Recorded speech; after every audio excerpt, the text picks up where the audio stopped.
government to recruit 5 lakh officials in massive employment drive. Government সরকার to recruit নিয়োগ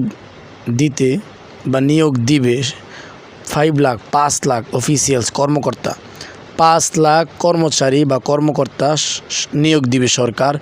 in massive মানে বিশাল, employment মানে কর্মসংস্থান, ড্রাইভ অভিযান বা কর্মসূচি, বিশাল কর্মসূচিতে বা কাজে সরকার 5 লাখ কর্মকর্তাকে বা 5 লাখ লোককে নিয়োগ দিবে।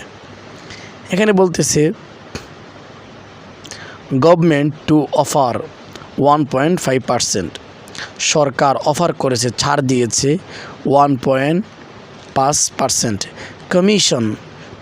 কমিশন গঠন হবে টু সিকিউর নিরাপত্তা দিতে, ফরেন বিদেশ ডাইরেক্ট সরাসরি ইনভেস্টমেন্ট বিনিয়োগ, বিদেশের সরাসরি বিনিয়োগ নিরাপত্তা দিতে কমিশন গঠন হবে।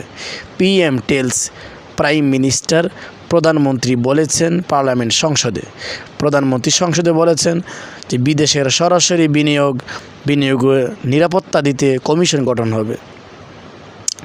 হাই লেভেল কমিটি ফর্মড, উচ্চ পর্যায়ের কমিটি গঠন করা হবে। টু অফিসিয়ালি সরকারিভাবে উচ্চ পর্যায়ে কমিটি গঠন করা হবে।